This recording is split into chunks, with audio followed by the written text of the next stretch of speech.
dagang, tapi tak punya hati.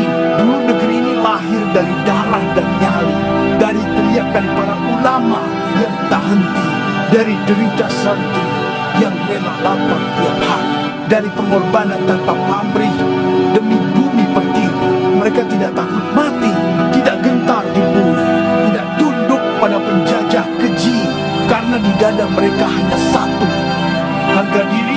Tapi kini negeri dicuri oleh penjilat berlidah basi yang berdiri gagah di podium tinggi. Tapi hati mereka kering dan sepi, berseragam rapi tiap pagi, tersenyum dalam rapat resmi, berbicara tentang bangsa dan visi, padahal hanya menjual mimpi. Dusta mereka tutupi dengan narasi, padahal isinya tak lebih dari tipu manipulasi. Rakyat diminta sabar dan mengerti, sementara mereka berpesta di kursi. Mereka berdalih dinamika kehidupan ini, tapi nyatanya semua demi posisi, mengganti bayat pada kebenaran suci dengan persekutuan politik yang ngeri. Wahai para pembela pemimpin penuh ilusi, mengapa kalian diam membisu seperti peti? Apakah karena takut kehilangan gaji, atau karena jabatan membuatmu tuli? Kalian dulu bersumpah di bawah panji untuk tegakkan kejujuran sejati, tapi kini kalian lupa janji demi kedekatan dengan kekuasaan tirani. Kalian anggap kezaliman itu sekadar ujian diri, padahal itu hanyalah pembenaran basi. Kalian biarkan dusta tumbuh dan berdiri, lalu kalian puja-puja bagaikan dewi.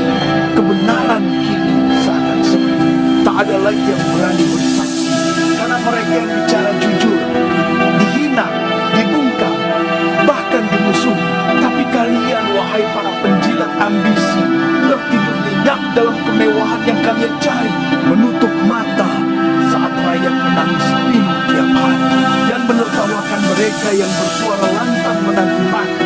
Apakah kalian pikir kepuasan ini abadi? Apakah kursi yang kalian peluk akan berdiri selamanya di bumi?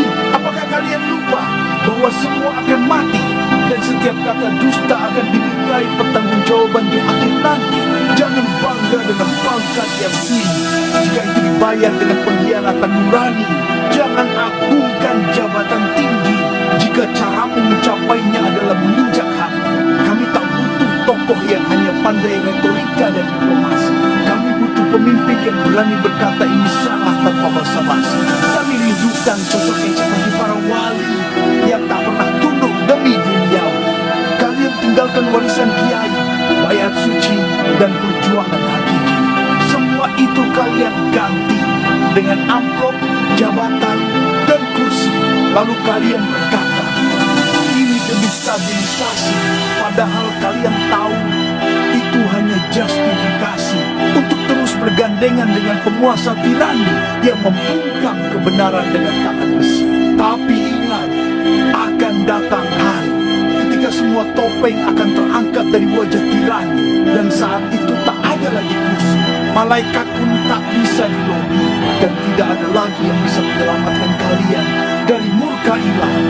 Salam akal sehat dari Mufti Al-Karfani, hanya anak dari seorang petani, lahiran Madura asli yang selalu mengharap ridho ilahi Rabbi.